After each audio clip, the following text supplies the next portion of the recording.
Welcome to Finding Holiness, where we delve into timeless Torah wisdom, revealing the sacred in everyday moments.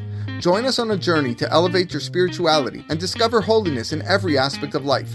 I'm your host, Rabbi David Kadosh, and together, let's embark on a path of spiritual exploration. I hope you enjoy this next episode. All right, Erev Tov, everyone. We are live and ready to go. Glad everyone can join us tonight, in person, online, listening later on the podcast. Bruchim Rabbaim. Parashat Haye, Sara. Last week, we actually spent a good portion of the class talking about Shimshon. And today, with your permission, we're going to have Purim in November. Yeah, it's Purim in November. And you're going to see... If I don't give you permission. Yeah, I'm still going to say it. We're going to say it. Permission or not, I'm still going to say it. You'll see exactly what I'm talking about. So our parasha consists of the first burial that is mentioned in the Torah. And its only reference really is the age of Sara Imenu. Sara Imenu was 127 years old when she died. Now there is a midrash connected to this that's found in two locations. One in Bereshit Rabbah and the other one in Esther Rabbah, which is the midrash on Megillat Esther, which actually teaches us a very fundamental lesson on Emunah and Bitachon. It's a midrash that some of you are probably familiar with, but we'll say it anyways. Rabbi Akiva Haye Yoshev Doresh. Rabbi Akiva was sitting and giving a shiur. You can imagine this was not just a small class. This was Rabbi Akiva. V'atzibur mitnamnem, and they were falling asleep. The students were falling asleep in his lecture. Bikesh le'oreran, he attempted to wake them up. How? And he said the following: Amar, Mara ata Esther shetimloch al sheva ve'esrim u'mea medina. Why did Esther Hamalka merit to rule over 127 provinces? Ela must be shetavo Esther shehaita bat bita shel Sara. Because HaKadosh Baruch Hu said, let Esther, who is the daughter of Sara, shechaita me'ah ve'esrim v'sheva, who lived 127 years, come v'timloch al me'ah ve'esrim v'sheva medinot. Let Esther come and rule over 127 provinces. This is his Dvar Torah to wake up everybody in the shiur. So he drew a parallel from Sarah's life to the number of provinces that Esther Hamalka ruled, 127. There's a little bit of consolation here for the rabbis of the world and the Magidei Shiur of the world to not feel offended if indeed people fall asleep in the classes that they give or in the drashas that they give. Rabbi Akiva's students fell asleep in his shiur. So yeah, I know. So maybe Rabbi Akiva, I don't know. He seemed to have did it work? Did it not? We'll get into this. Why he chose this specific learning, and what was he looking to convey to his students at this junction of the day? There is an idea that is brought down by Rav Baruch Rosenblum, who tonight's shiur is from, and he quotes a sefer Bad Kodesh ala Torah, and he says that there was a certain city in Tunisia that if you were to walk into the cemetery in Tunisia and you would look at the graves, the tombstones of each grave, they wouldn't record the actual age that the person died. They would record a number that was called their spiritual age. And the rabbi of the town explained, at the end of each day, it was a custom of the people of the city to sit down and write how much spirituality they engaged in during that day. How much tefillah did they pray? How much Torah did they learn? How much chesed did they do? And they would write down the time. And then at the end of their life, they would calculate this. And they would write that amount of years. So you could see a guy that may have lived to 100 years old, but it shows the year shows 7 months and 10 days, right? So, after 100 years, all he managed to get was 7 months and 10 days. So that's what they put. meaning they don't care about all the food that you ate, the chicken wings, although we have some good chicken wings tonight. They don't care about the chicken wings, the pizza. They didn't care about all that stuff. They cared about all the time that they spent engaging in Torah Ma'asim Tovim. Now, is this really the formula that's going to be calculated after 120 years? Yes and no. There is an accounting for the time that it takes you to prepare a mitzvah. That is also counted. The hours that we spend sleeping and building up strength to learn Torah, to pray, to perform Chesed, that counts like the mitzvah itself. Even Avraham Avinu went to sleep. Vayashkem Avraham baboker. In last week's parasha, Avraham woke up in the morning. He woke up and he was sleeping. But that waking up, that sleep that took place the night before of Akedat Yitzchak, that counts towards the merit of Akedat Yitzchak, towards that mitzvah.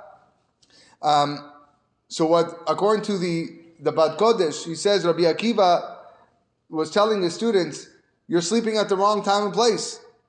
What are you doing? He goes, if you think that the time sleeping during the shiur is counting towards something else, maybe you think, I'm preparing for the next shiur. I'm sleeping now so I can prepare and learn better at night. It doesn't count. That's not how it works. So therefore, you're sleeping at the wrong time. That was his perush on this, I guess, Divrei Torah, this wake-up call of Rabbi Akiva. The Chidushei Arim goes differently, and he provides another explanation, that Rabbi Akiva was talking to them in economical terms.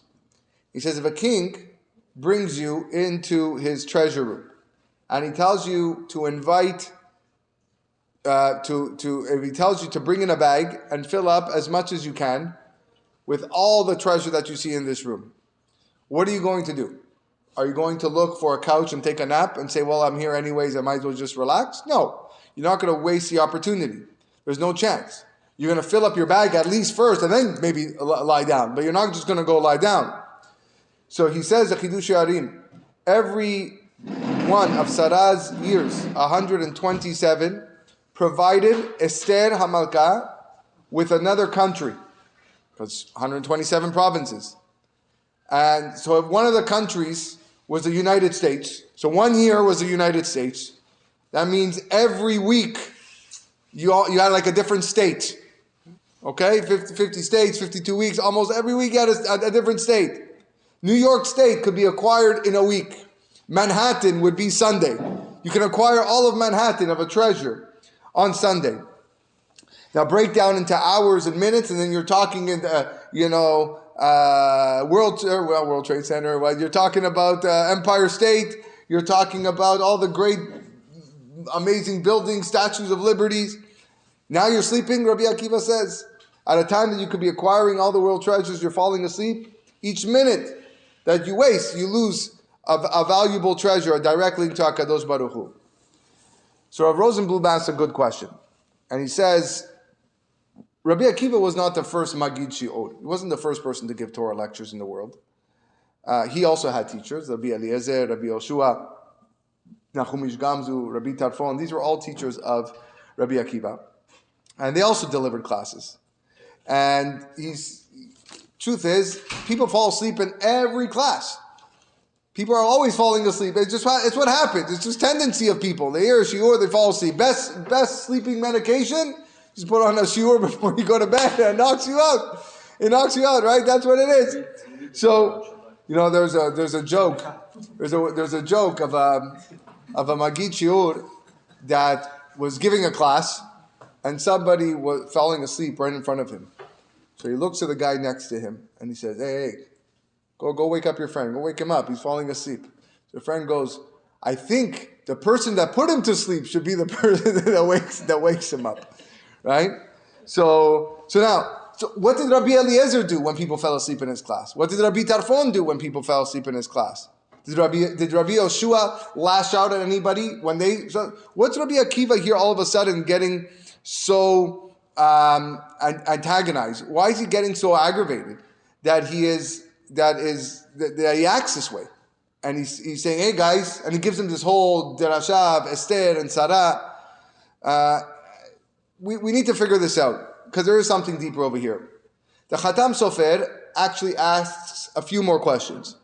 He says, the Midrash that we quoted at the beginning, Rabbi Akiva says, Sha'aita bat bita shel Sara. Esther was one of the daughters, great-great-granddaughters of Sara Imenu, but so are our mothers. So is my grandmothers. So are my great-grandmothers. So they're also the daughters of Sarah's daughters. So why is Esther's connection to Sara Imenu so relevant? Why does it matter that a queen has so many provinces? It makes sense that the king should have so many provinces, 127, because he rules over. This is for him. He knows how he has to set their laws. He has to collect taxes. But does it matter that the wife of the king, Esther, had 127? Does it really matter? What does it matter that she had 127? Why not 94? Why not 165? Does it affect her lifestyle? Does it affect her budget? And he actually asked one more question, the Khatam Sofer. Why does Rabbi Akiva refer to Sara? He could have also said, along with Bat Benah, of Avraham Avinu, who lived 127 years, because there's 127 years connection to Avraham as well, because Avraham Avinu's life, starting at his discovery of HaKadosh Baruch Hu, according to many opinions, was 48, and he lived to 175. So that actually gives us 127 years that Avraham Avinu lived with full recognition of Hashem. So why quote or make the connection between Sarah and Esther, make Avraham and Esther? There's a lot of Sefarim that deal with these questions of why Rabbi Akiva acted in a way that we don't see anywhere else. There are two Gemaras in Talmud, one in Nedarim and one in Ketubot, that discusses who Rabbi Akiva is and his greatness. Rabbi Akiva, of course, many of us grew up learning that he was an Am Haaretz. He knew nothing, and he didn't care to learn any Torah. And until the age of 40, where he fell in love with this girl, her name was Rachel, the daughter of Kalba Savua. And at his wife's behest, he went to go study yeshiva, in the yeshiva of Rabbi Yoshua and Rabbi Eliezer. And he remained there for 24 years before returning home with 24,000 students. The Gemara tells us that at the midpoint, after 12 years, he came home to say hi to his wife. But as he approached the house, he overheard a neighbor speaking negatively about him to his wife, saying, wow, what kind of man does this? What kind of man leaves his wife for so many years? Children, like, what is this? Is normal? It's not normal. The typical, good points. And Rachel responded, if he would listen to me right now, if he could listen to me right now, he would sit and study for another 12 years. And of course, the Gemara tells us that he turned around without even seeing his wife, turned around, went back to the yeshiva for another 12 years. According to the version in Masechet Ketubot, he had already 12,000 students at that point, and they were all by his side when he turned around just quietly and went back to yeshiva. Reb Chaim Shmulevitz asked a very strong question. After 24 years, Rachel goes outside, greets Rabbi Akiva, wants to greet Rabbi Akiva, finally, at the point. Rabbi Akiva is wearing worn-out clothing, and she's wearing worn-out clothing. And the neighbor comes to her and says, why don't you dress up nicely to greet this man? Look, everyone is coming to go meet him, and there's a big tzaddik coming to town. And she approaches Rabbi Akiva, and she falls by his feet, and starts kissing his feet. And the students didn't know who this woman was, and they started shoving her away. And get away from here, leave the rabbi alone. And to it, Rabbi Akiva famously responded, Sheli v'shelachem shelahu. What belongs to me and what belongs to you students is all because of her, belongs to her. It's because of her that I got to do what I did. It's because of her I was able to teach you. Very powerful line. So we see that Rabbi Akiva actually appreciated his wife's role. He appreciated the support that he got from her for so many years. So if that's the case, asked Rabbi Chaim Shmulevitz, why not just go inside after 12 years? Say hello. Why is it so hard to say hello? Go on, hello, hi, honey, how are you doing? Very nice. Okay, have a little coffee, and go, and then go back. Was it that difficult? He had to just turn around and not even say. It was a very famous question. Update her. This is what we did. This is what we learned. This is who I became. These are my students. Okay, where was the hakarat hatov for his wife? So Rav Chaim Shmulevitz, to answer the question, points out to the opening pasuk of this week's parasha, where Yemei Sheneh Haye Sara. These are the years of the life of Sara. And Rashi says, what does it mean, Sheneh Haye Sara, the years of the life of Sara? And Rashi tells us that all of Sara's life, her entire life, were equally good. That she lives faithfully throughout her life, without deviation, without interruption. And Abraham too can also attest to that about his wife and about his own life. And Rabbi Akiva similarly possessed something along those lines. There is a midrash that tells us, amazing. Midrash says, Devarim shelo niglu leMoshe niglu leRabbi Akiva. Things that were not revealed to Moshe were revealed to Rabbi Akiva. And then it says, quotes a pasuk from Sefer Iyov. The pasuk says, "V'chol yekar ra'ata eno."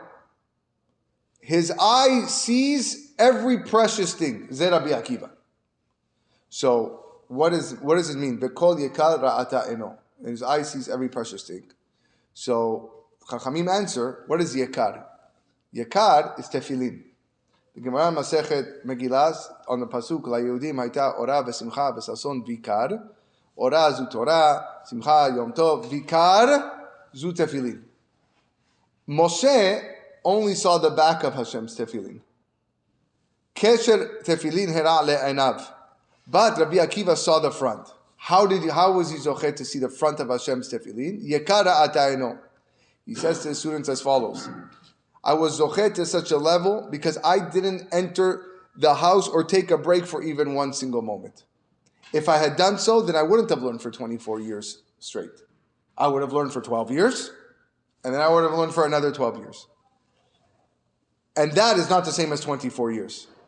So Rabbi Akiva is telling his students that dedication requires true commitment, whether it's for your tefillah, or whether it's for your Talmud Torah, or whether it's for your ma'asim tovim. No coffee breaks, no side conversations joking around, right? No glancing at your telephone and looking at social media. None of that stuff. Because that's not commitment, that's not devotion. Disconnect from everything, Rabbi Akiva is telling the students. So Rabbi Chaim Shmulevitz says, if you want to heat up water on a kettle, you put it on the stove. If you put the kettle on the stove, and then every 2 minutes you keep on taking off the stove and putting it back on, it's not going to heat up. Right? It's got to be a continuous heat that's going to come and bring the water to a boiling point. Same idea here. And therefore, the idea, what he wanted to say, I couldn't go say hello, because if I went and say hello, then I wouldn't be who I am today. It required a complete devotion and commitment. That's one answer. Another explanation, the Midrash in Parashat Lech Lecha asks, how old was Esther when she entered the chamber of Achashverosh? Why this is mentioned in Lech Lecha, we're going to see why. 3 opinions. Rav says she was 40 years old when she entered Achashverosh's chamber that fateful night. 40. Shmuel says 80. And the Rabbanan, the Chachamim, say 75. So 2 of the opinions have her at an older age. And Rav has her at least 40, a childbearing year, whatever. 40 years old is not so old. So the Midrash Talpiyot says there's actually no argument here. He says that even according to Rav, she looked old. She had an appearance of a very old lady. And HaKadosh Baruch Hu was said to Abraham, you left your father's house at the age of 75. On your life you will see that you are going to have a descendant who will be a redeemer that will descend from you also at 75. Hadassah, Esther, the gematria of Hadassah is 74. It's the gematria of Hadassah. But when she left her home, she spent 1 year at the palace at Bet Hagai. Okay, getting all makeup and perfumed and all that stuff. She had one year there, plus 74 years that she was. So now, why is this comparison being made? Why the connection hinges on Abraham at the age of 75? And the Chachamim explain that HaKadosh Baruch Hu is saying to Abraham, the understanding of who I am, the understanding of Malchut, of divine sovereignty in this world took place, was rooted because you left your father's house at the age of 75. And that sprouted from you when you began and continued your mission. And therefore I'm going to bring a redeemer from you, from your loins, who is going to sanctify my name in the world just like you did.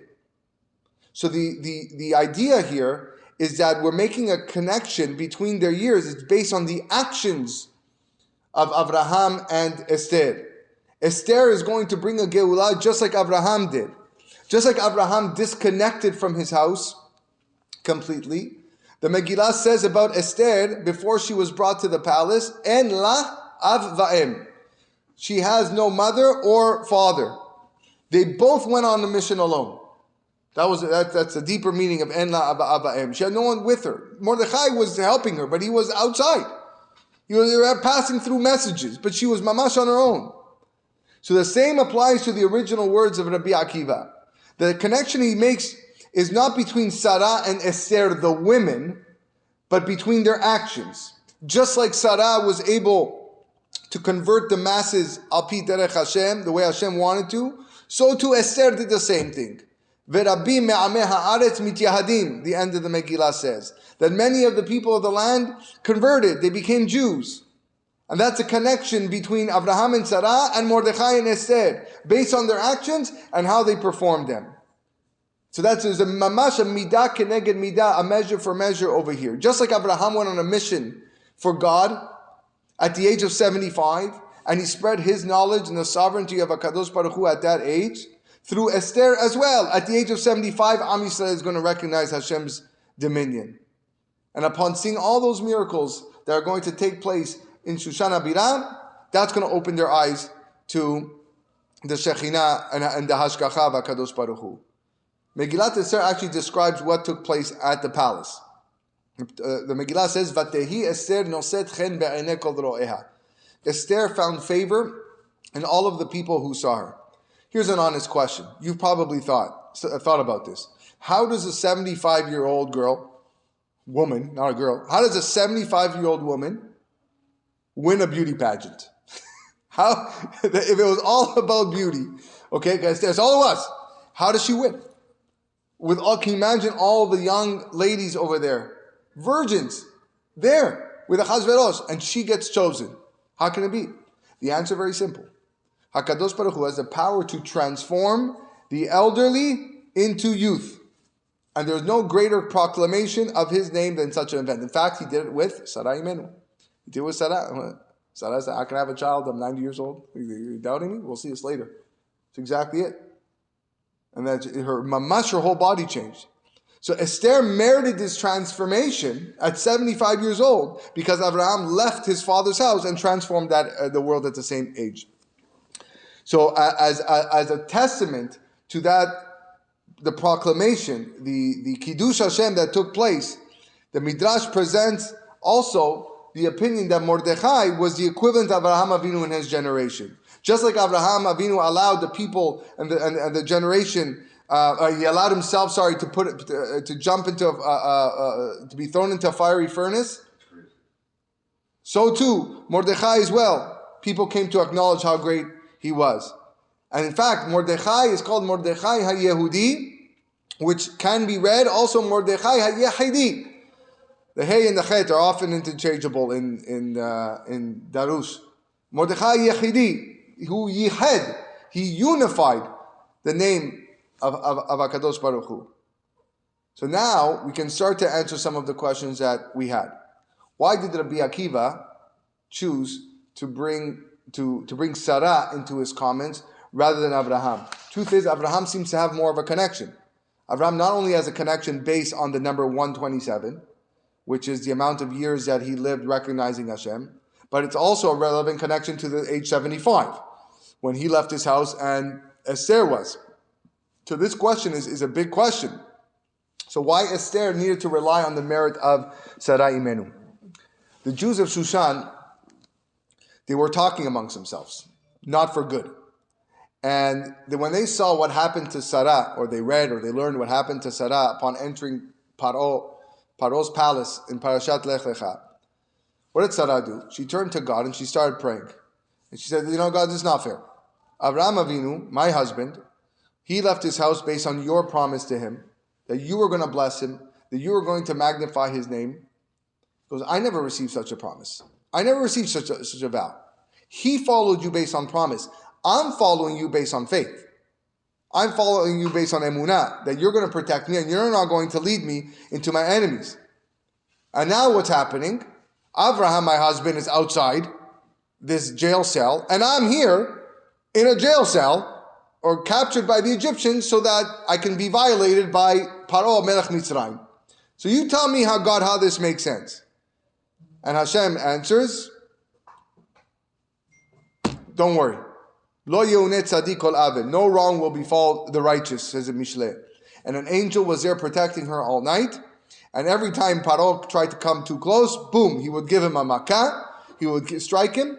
And the Midrash tells us that he was struck 10 times as a preview what was going to happen in the future of the 10 makot later in Mitzrayim. Then the Jews said, of Shushan said, okay, that's what happened to Sara once. What else happened to Sara in last week's parasha with Avimelech? Same thing. Okay, Avimelech takes her, and he and his whole household is stricken with this plague. So they're remembering these episodes. They know that Sara prayed to protect herself, and Hashem came to her savior to save her. So Esther, why aren't you being saved? What's going? This is what they were saying. Esther entered the Achashverosh's room, her chamber. The Gemara says she cried out to Hashem, Eli, Eli, lama azavtani.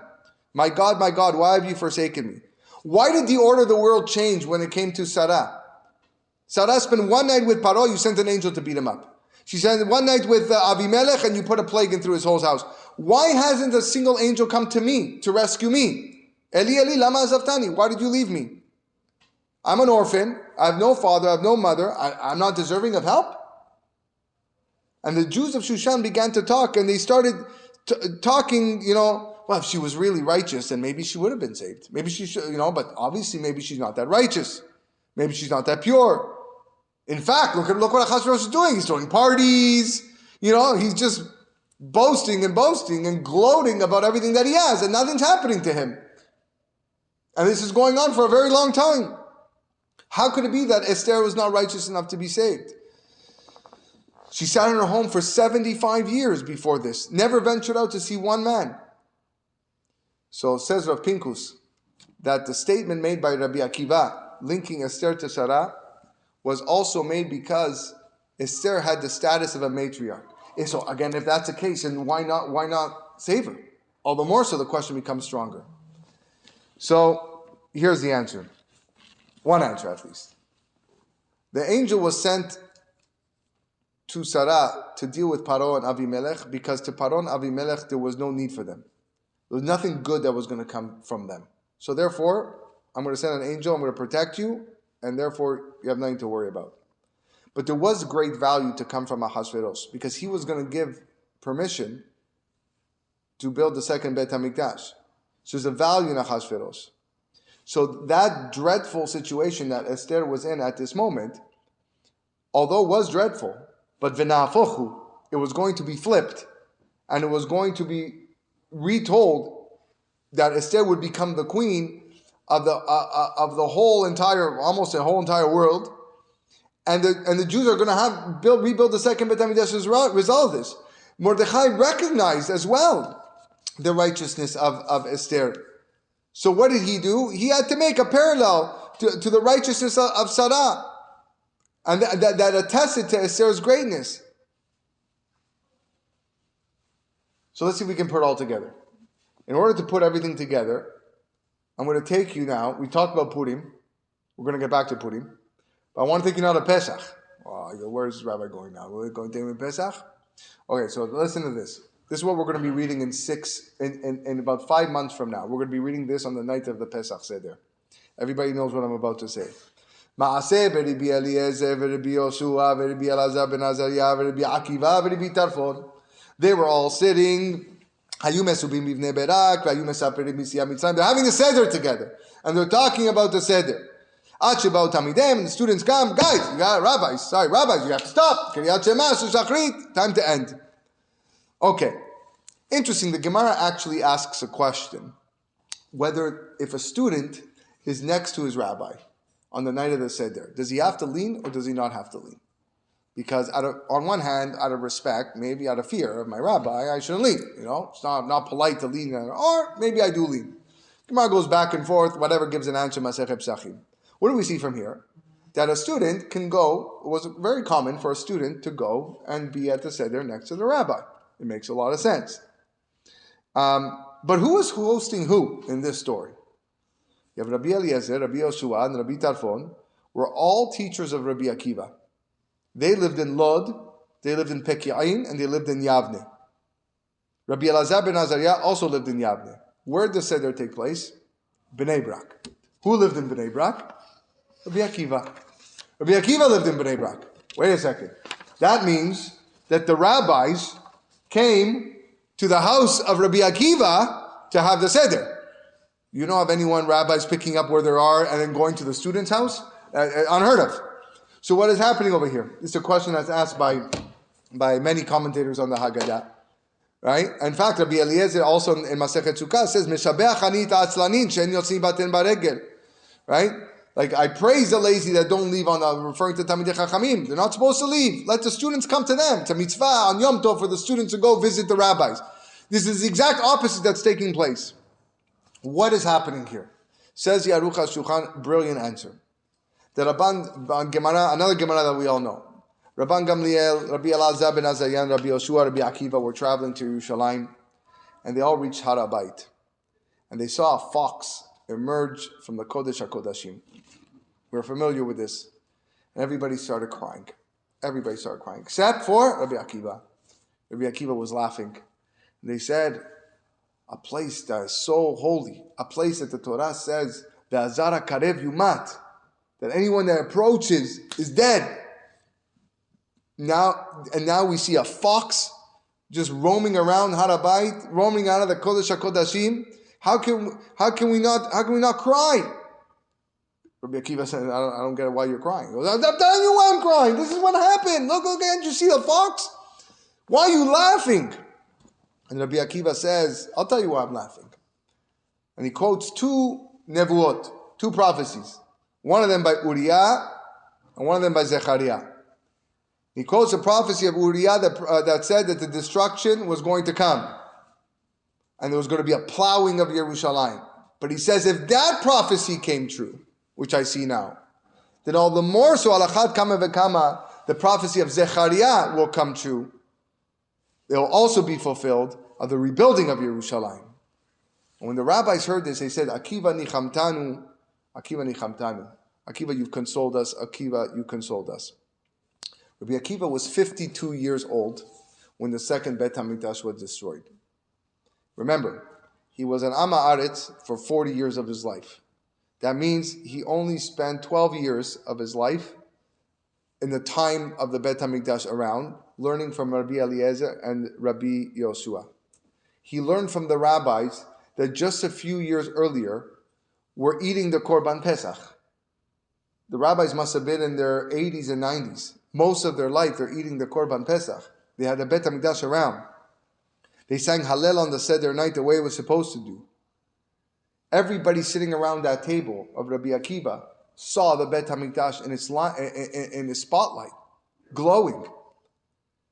And now it's lost. And now they have to eat a bone on the table, matzot, merorim, keilel, and everything is just symbolic because there's no Bet HaMikdash.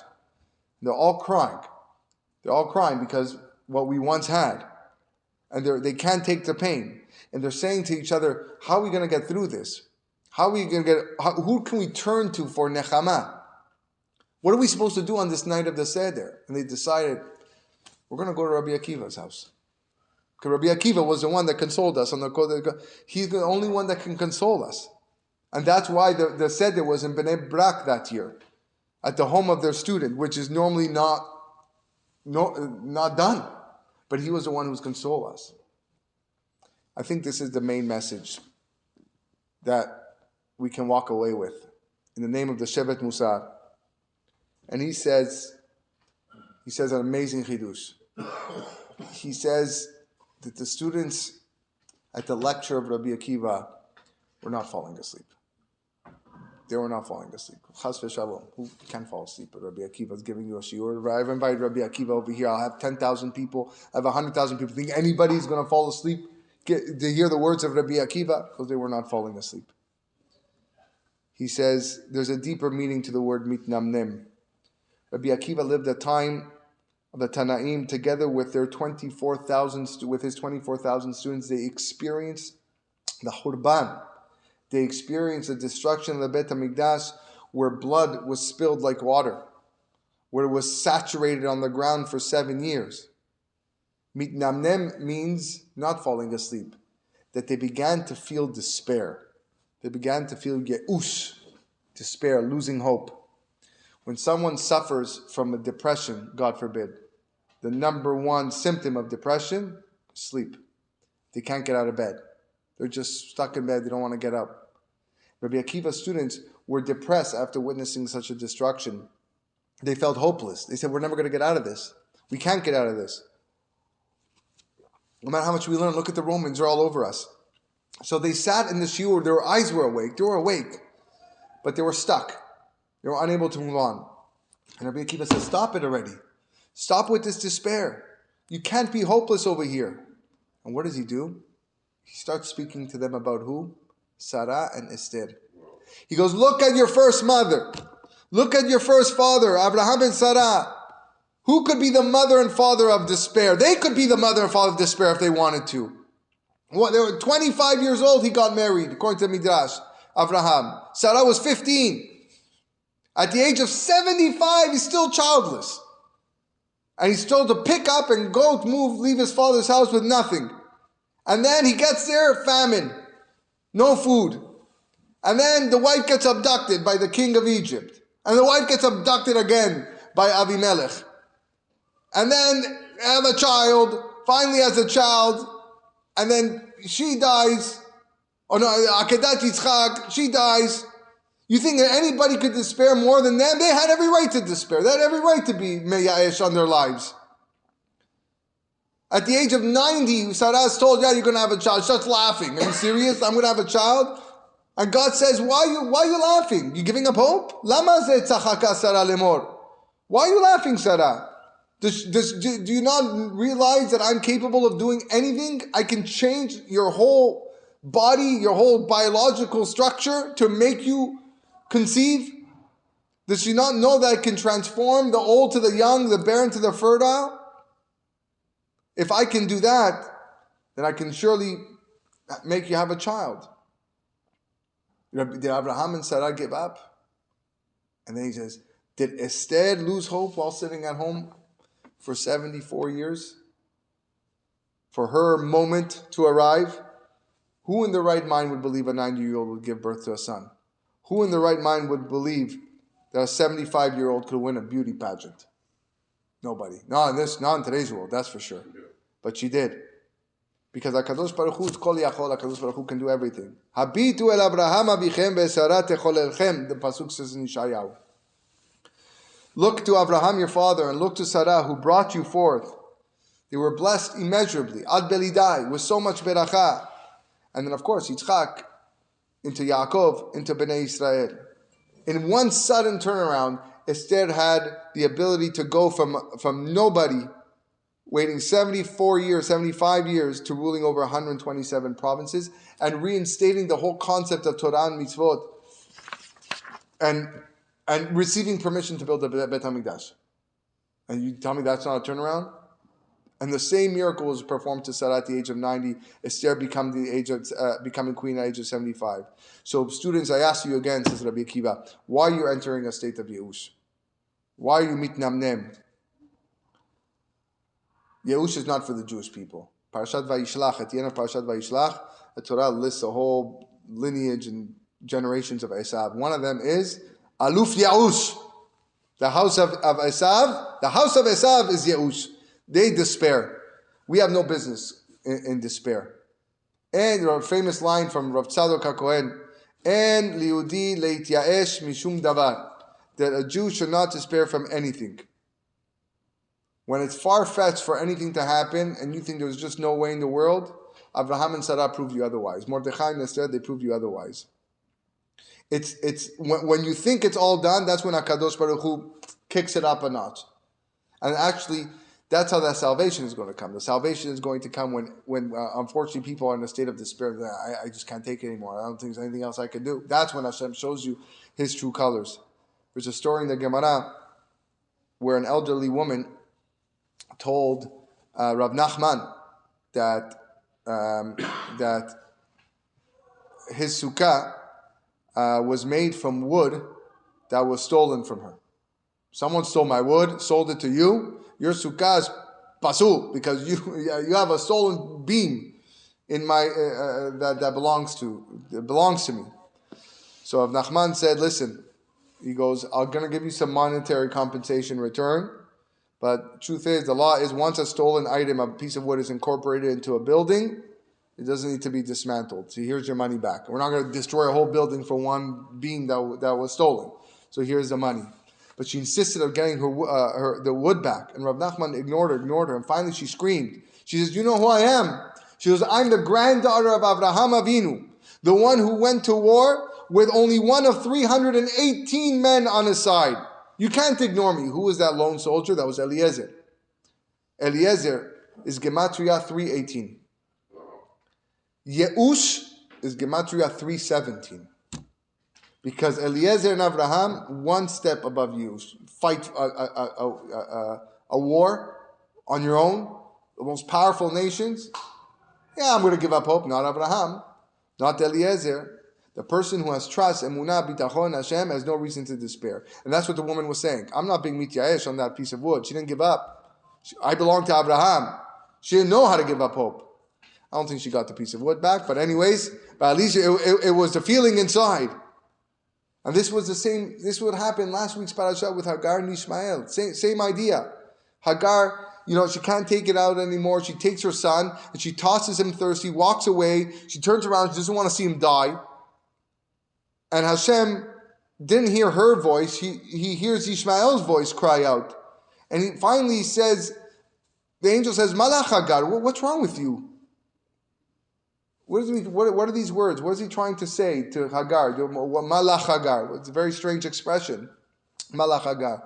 Hashem was telling, the message that he was saying Hagar was, Hagar, what's wrong with you give up on your son like that? You're his mom. You just left the house of Abraham. There's no Yeush in Abraham. And Rashi said the reason why she had Yeush is because she mamash left the house of Abraham and went back to her idol worship. So because she went to idol worship in that house, so it's Aluf Yeush, that's Esav, it's Aluf Yeush. Then when you're living a life of Avodah Zarah, you can give up hope. There's two Amoraim, two rabbis in the Gemara that argue a lot. You can't go 3 pages in Talmud without coming across these names. Abaye and Rava. Abaye and Rava. They're the 2 top Amoraim. We have Rav and Shmuel, but Abaye and Rava were always talking and always arguing. Whenever they argue, Rava is usually the one that comes out on top. Rava is the one that usually wins the argument, and that's who the halacha is posek like. There's one argument in Bava Metzia. It's a very famous sugya. It talks about Yeush Shelo Midat. Yeush Shelo Midat is a situation where if I lose something, but I don't know that I lost it yet, I would normally give up hope for ever finding this object. But at this moment, when the guy finds my object, when the guy finds this object, I don't know it's lost yet. The owner doesn't know it's lost yet. He's still walking. So now I find the object. Can I keep this object or not? He's eventually going to give up hope, which generally the rule is, if he gives up hope, I can keep it. He is, because there's no siman, there's no identifying mark. Can I keep it or can I not? Rava says, yes, you can. Eventually he's going to give up hope. an hour from now, 2 hours from now, just keep it by you, and that's it. You can keep it. Abaye says no. Abaye says you cannot. It's not Yeush, because the guy didn't actually give up hope yet. This is 1 out of 6. It's a very long sugya of trying to prove them right, each one right. But this is only 1 out of 6 times in the entire Talmud. Abaye is right. Abaye is right 6 times out of the hundreds of times they argue. 6. And this is one of them. The Balei Musar says, you know why? Because Yeush lo midat, when you have a question about Yeush, about giving up hope and despair, Abaye has to be right. Lo ava Yeush. There's no Yeush. There's no such thing as despair in life. Things in life that you don't know about, the whole world is lo midat. The whole world is, I have no idea what it is. Lo ava Yeush. And Abaye is right. Halacha is like Abaye. Rabbi Akiva tells the students that message. You cannot despair. I'm standing in front of you. I'm standing in front of you, and I had every right to despair. 40 years I was a nobody. I was an Am Haaretz farmer. I could have given up after 5, 10 years, 15 years of learning. I could have walked away with whatever it is. But I learned from Abraham, I learned from Sara, I learned from Esther that there's no such thing as Yeush.